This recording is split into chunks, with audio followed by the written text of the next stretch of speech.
அனைத்து நல்லுள்ளங்களுக்கும் வணக்கம். அது அடுத்தடுத்த அப்டேட்டை பார்த்துட்ருக்கோம். ஆப்ரேஷன் சிந்தூரோட பார்ட் 5 பாகம் 5 நம்ம பார்த்துட்ருக்கோம். பாகம் 4 வரைக்கும் ஆல்மோஸ்ட் ஓரளவுக்கு தெளிவான விளக்கங்கள் கொடுத்தாச்சு. அங்கே இருக்கக்கூடிய பரபரப்பான சம்பவங்களும் அடுத்தடுத்த சூழ்நிலைகள் என்ன, இனி நடக்கக்கூடிய சூழ்நிலைகள் என்னன்றதை பேசியிருக்கோம். இன்று மிக முக்கியமான தகவல், இந்தியா இன்னும் ஒரு சில பகுதியில் இங்கே விமானங்கள் பறக்கிறதுக்கு தடை விதிச்சிருக்காங்க.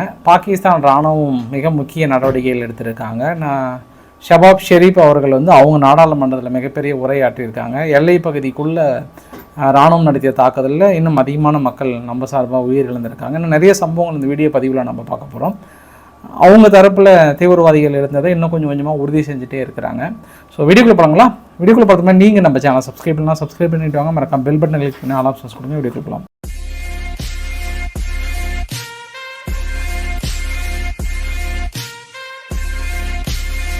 இந்தியா அடுத்தடுத்து 18 விமான நிலையங்களை மூடியிருக்காங்க. இது வரைக்கும் 200 விமான சேவைகளை ரத்து பண்ணியிருக்காங்க. ஸ்ரீநகர், அமிர்தசரஸ், ஜெய்சால்மர், ஜோத்பூர், ராஜ்கோட் போன்ற விமான நிலையங்களை கம்ப்ளீட்டாக மூடிட்டாங்க. இன்னும் மேற்கொண்டு எல்லை பகுதியில் எந்த விமானங்களும் பறக்கக்கூடாதுன்னு சொல்லியிருக்காங்க. இப்போது நிலைமைக்கு இந்த வரைபடத்தை பார்க்குறோம் இல்லையா, இந்த வரைபடத்தில் இந்த குறிப்பிட்ட ஏரியா மட்டும் நியூ டெல்லி, லாகூர், இந்த அவங்க எல்லையிலிருந்து நம்ம எல்லை வரைக்கும் கீழே கராச்சி வரைக்குமே, குஜராத்திலிருந்து முழுவதும் இந்த எல்லை பகுதியில் எந்த விமானங்கள் பறக்க மற்றது எதுவுமே பறக்க தடை விதிக்கப்பட்டிருக்கிறது. 7ஆம் தேதியிலிருந்து 9ஆம் தேதி வரைக்கும் இந்த இடத்துல எதுவுமே அவைலபிள் வேண்டாம், நாங்கள் பயிற்சிகளை மேற்கொள்ள போகிறோம், எல்லாமே அவாய்ட் பண்ண சொல்லிட்டாங்க. ஏன் அப்படின்னா ஒரு சில உளவு தகவல் என்ன சொல்கிறாங்கன்னா, இன்று இரவு இந்த பகுதியிலோ இல்லை நாளையோ தாக்கல் நடத்துவதற்கான வாய்ப்புகள் இருப்பதாக சொல்கிறாங்க. பாகிஸ்தானும் அடுத்தடுத்த அறிவிப்பு கொடுத்துட்டே இருக்கிறாங்க. இந்த பல்ஜித் கில்ஜிஸ்தான் பகுதி இருக்கு இல்லையா, அந்த பகுதியில் இருக்கக்கூடிய ஒட்டுமொத்த மருத்துவமனைகள் எல்லாமே ரொம்ப தயார் நிலையில் இருங்கன்றாங்க. ஏன்னா இந்தியா எந்த நேரத்துலையும் அடுத்து அங்கே தாக்கல் நடத்துவதற்கு நிறைய வாய்ப்புகள் இருக்குது. ஏன்னா அந்த ஏரியா ஃபுல்லாகவே தீவிரவாதிகளின் முக்கிய கூடாரங்கள் அங்கே தான். தலைமையகத்தில் இருந்து மிக முக்கிய தீவிரவாதிகள் இன்னும் அந்த இடத்துல கை வைக்கல.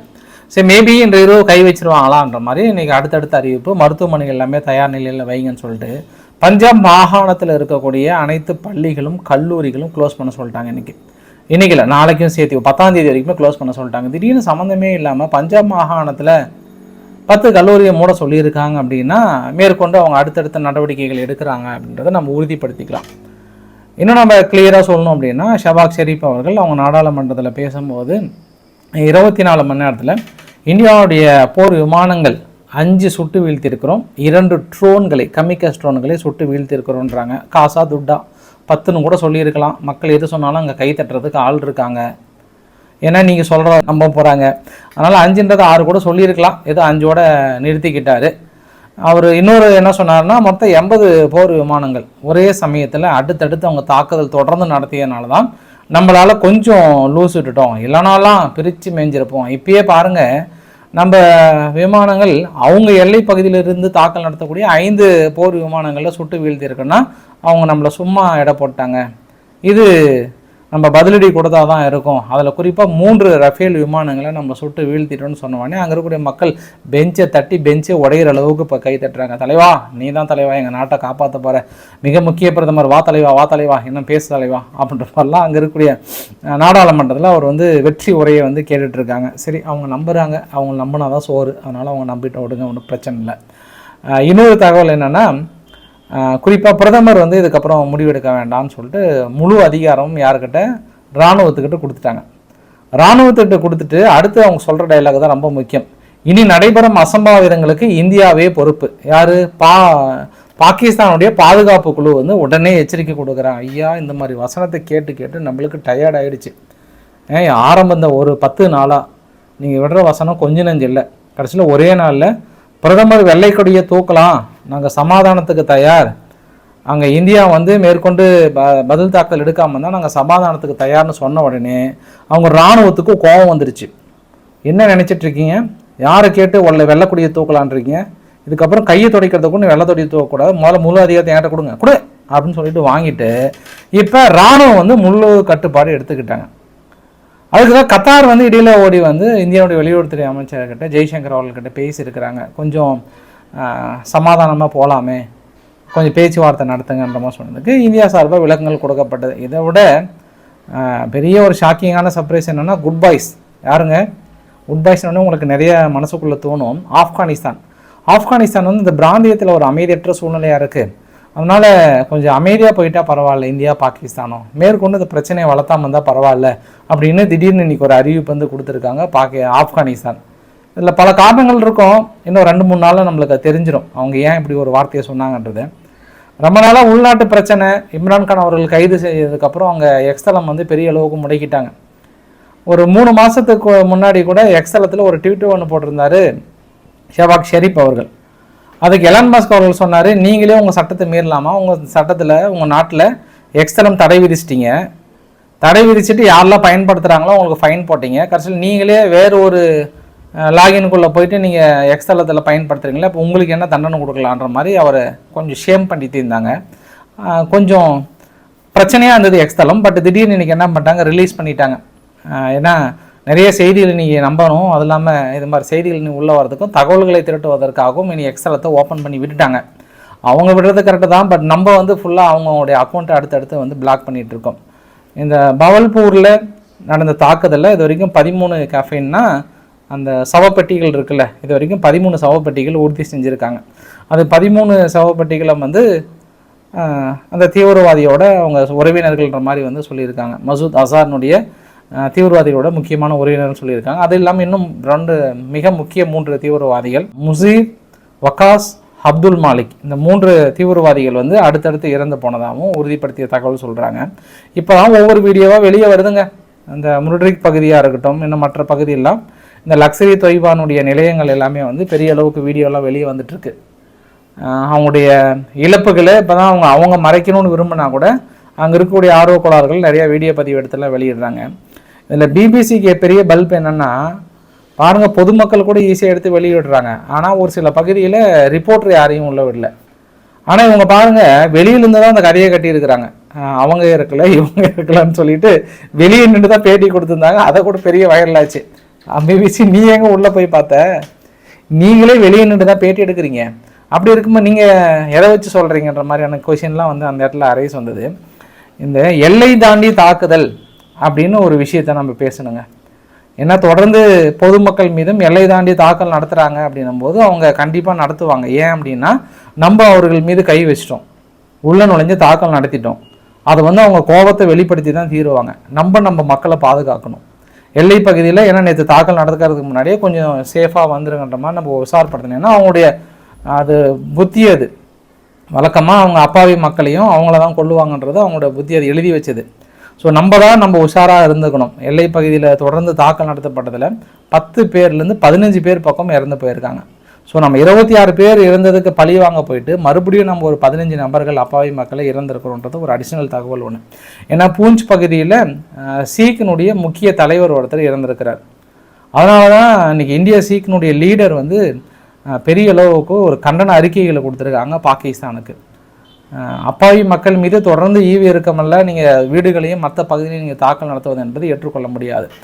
இலக்குகள் அப்படின்னா நம்ம தீவிரவாத நிலைகள் மீது இலக்குகள் வைத்திருக்கோம். உங்களுக்கு வேணால் தீவிரவாத நிலைகள் இலக்குகள் கிடைக்கலன்னா உங்கள் தீவிரவாத நிலைகள் மீதே தாக்கல் நடத்துங்க.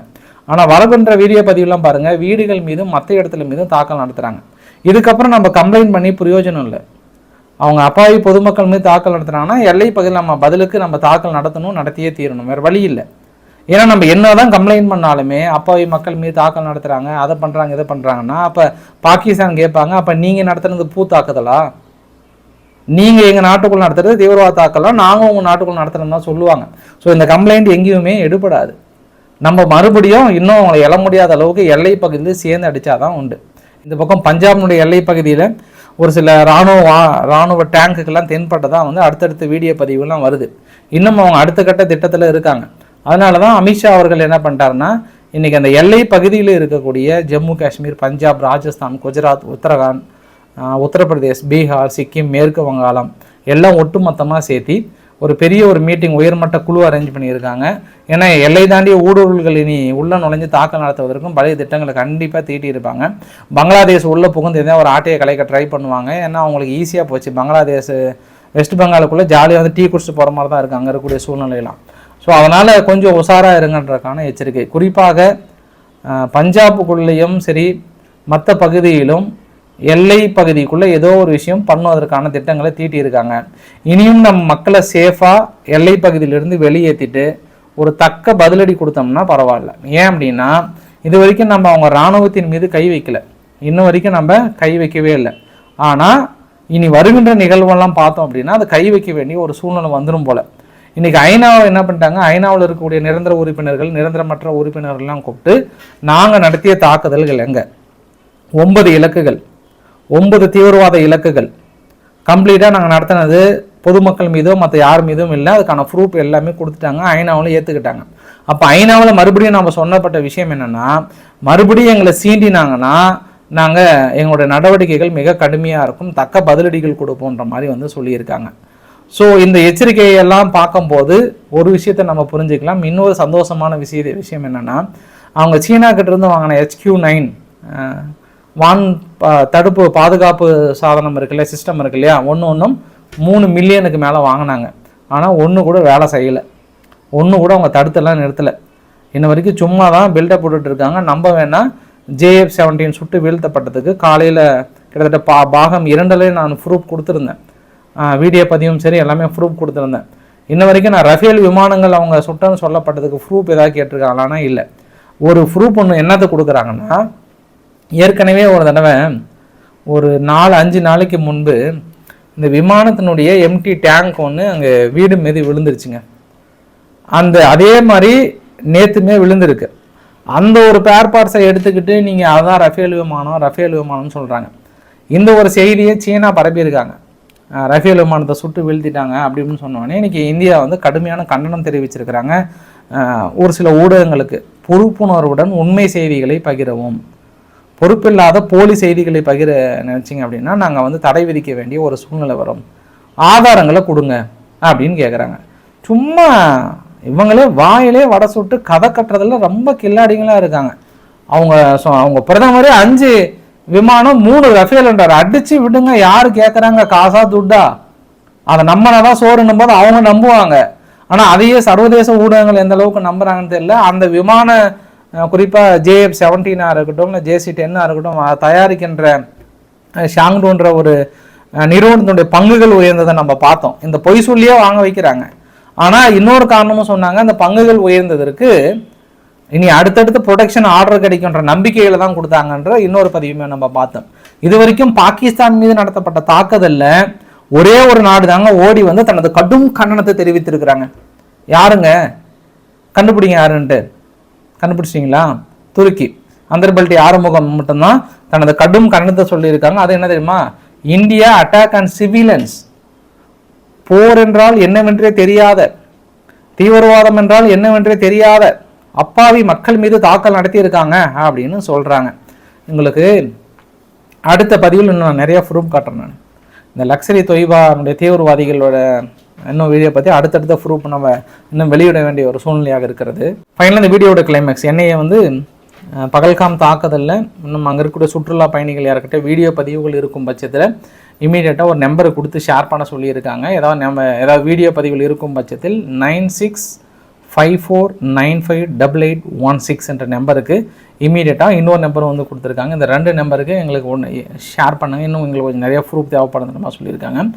பாகிஸ்தானுக்குள்ளே நம்ம எந்தெந்த ஏவுகணைகளை நம்ம தாக்கல் நடத்தியிருக்கோம் அப்படின்னா ஸ்கால்ஃப் ஏவுகணையை பயன்படுத்தியிருக்கோம். இது வந்து ஃப்ரான்ஸ், இது 250 கிலோமீட்டர் தூரம் வரை இலக்குகளை இழுத்து தாக்கல் நடத்துன்றமா சொல்லியிருக்காங்க.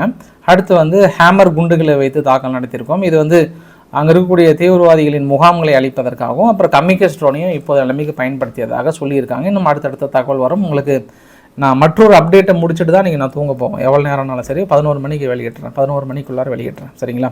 பிடிச்சிருந்தா லைக் பண்ணுங்கள், ஃப்ரெண்ட்ஸ்க்கு ஷேர் பண்ணுங்கள், சப்ஸ்கிரைப் பண்ணுங்கள். ரவிக்குமார் சோமு சேனல். நன்றி, வணக்கம்.